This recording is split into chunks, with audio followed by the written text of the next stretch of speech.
Greetings, young apprentice. Have you come seeking knowledge of the past? Those who do not learn from history are doomed to repeat it, or so they say. As a chronicler of the Academy here on Dantooine, I feel it is my duty to share the history of our order with the newly initiated. Unfortunately, our recent history is one of tragedy and bloodshed. The Mandalorian Wars, the fall of Revan and Malak, the rise of the Sith.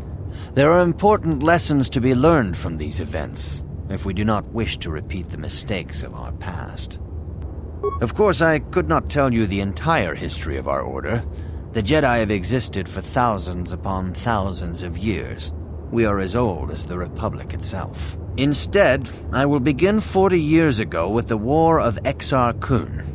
Like Malak and Revan, Exar Kun was a Jedi who fell to the dark side and led an army against the Jedi and the Republic. Exar Kun was defeated, but the war left both the Republic and our own order severely weakened. For 20 years we struggled to rebuild, trying to erase the scars of the terrible conflict. All things in time. You shall learn that history is an intricate weaving of many events. No one thing can be understood without the proper context. 20 years ago, the Mandalorians, aware that the Republic was in a weakened state, began conquering small worlds on the Outer Rim. They were careful to choose only planets outside the Republic's jurisdiction. After much debate, the Senate chose not to intervene. As long as the Mandalorians avoided planets that were members of the Republic itself, there would be no retaliation. Well, you can hardly blame the Republic. The memory of war was fresh in everyone's mind. Nobody was eager to relive the horrors in a campaign against the Mandalorians. But in the end, it was unavoidable. The Mandalorians stockpiled resources from their conquered worlds, preparing for a massive assault. 7 years ago, they launched a simultaneous attack in 3 separate sectors of Republic space. The Senate had no choice but to retaliate with the entire Republic fleet. The Mandalorian Wars had begun. The Republic petitioned the Jedi Council for aid, but there were many factors to consider before we allowed ourselves to be drawn into another conflict, so soon after the war with Exar Kun. While the Jedi Council preached patience, there were many among our order who were eager for us to join the battle. 2 young knights in particular demanded immediate action: Revan and Malak. They rallied many of the Jedi to their cause, and against the wishes of their masters, joined the Republic fleet battling the Mandalorians. Revan was a brilliant military leader, and the Republic fleet began to win victory after victory. 4 years ago, the Mandalorians surrendered unconditionally. No one is denying that Revan was one of the keys to defeating the Mandalorians, but something happened out there on the Outer Rim. Instead of returning after the war's end, the ships under Revan's command went deep into unexplored space. They claimed to be searching for the last remnants of the Mandalorian fleet. All contact was lost. For many months, it was assumed some great disaster had befallen the entire fleet. Everyone thought they were dead. There were unsubstantiated rumors of Revan and Malak being seen on a number of different planets during these months, scattered sightings that were never confirmed. Perhaps they simply went far beyond the edges of Republic space. Maybe they found previously undiscovered hyperspace routes to the ends of the galaxy. Nobody knows for certain. 3 years ago, Revan and Malak returned at the head of a massive invasion fleet. Revan had assumed the title of Sith Lord. The hero had become a conqueror. Some of the ships in the Sith fleet are those that were under Revan's command during the Mandalorian Wars, but many more are of an alien design we've never seen before. The source of this massive fleet is one of the many things about the Sith we cannot explain. It seems impossible to have created it in such a short time, yet we cannot deny its existence. The source of the Sith soldiers is unfortunately much easier to understand. Initially, the bulk of the force were former Republic soldiers who had served under Revan. With each conquest, thousands more flocked to join the invaders, swelling their numbers.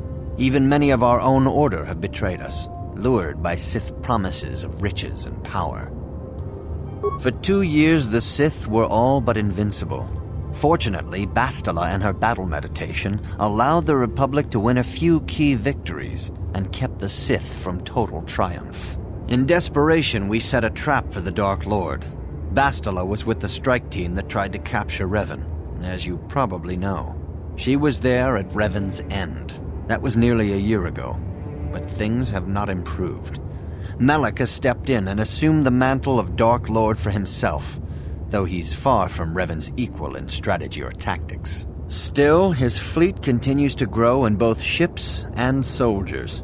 If we do not find some way to stop the Sith soon, Malak will overwhelm us with sheer numbers. Revan's tale shows us how even the greatest of Jedi can fall to the dark side. You must always be on guard against the evil that dwells within you. Think hard upon this lesson. May the Force be with you. Few mention those names around here anymore, but I suppose it is just as dangerous to deny they were ever part of the Order. When I was still on Coruscant, Revan and Malak often came to me for additional training. In particular, Revan's hunger to learn seemed insatiable. I should have recognized this as a warning sign. But I perceived the young Padawan's lust for knowledge as simple exuberance and eagerness. Revan was my most promising pupil, one I felt sure would someday become a champion of the Jedi Order. The Jedi Order moved too slowly for Revan and Malak. We were too cautious in their eyes. They always sought to learn far quicker than their masters felt was prudent. It is one thing to understand a lesson, but to truly comprehend it takes a wisdom that only comes with time. Several years ago, when the Mandalorian threat first arose, Revan and Malak were eager to journey to the Outer Rim to defeat the enemy of the Republic. But the Council felt it best if we moved with care and caution. The true threat, the Council feared, had not yet revealed itself. But Revan would not be dissuaded. Charismatic and powerful, it was inevitable many of the Order would flock to Revan's seemingly noble cause. Malak was the first to join his closest friend. Others soon followed, many of our youngest and brightest, intent on saving the galaxy from the Mandalorian threat. They were foolish to disregard the Council's wishes. I do not know what happened to Revan, Malak, and their followers on the farthest reaches of the Outer Rim, but something corrupted them. Their ideals became twisted, their spirits were tainted, and they fell to the dark side. There is a lesson in this, a lesson you would do well to take to heart. The dark side can corrupt even the most noble of Jedi. You have learned much, yet there is much more for you to still understand. The way of the Jedi must be entered into with a clear and focused mind. I suppose such desires are inevitable, though I fear you may seek knowledge for which you are not prepared. Yet I will do my best to guide your quest. Revan was once a promising Padawan, but ever eager to learn more about the Force. Revan sought knowledge of ancient Sith magics, foolishly ignoring the dangerous lure of the dark side. When the Mandalorian invasion came, Revan seized the opportunity it presented. Many Jedi flocked to the Outer Rim to follow the charismatic young knight, and many fell under the sway of the dark side. I do not believe Revan and Malak were corrupted on the Outer Rim.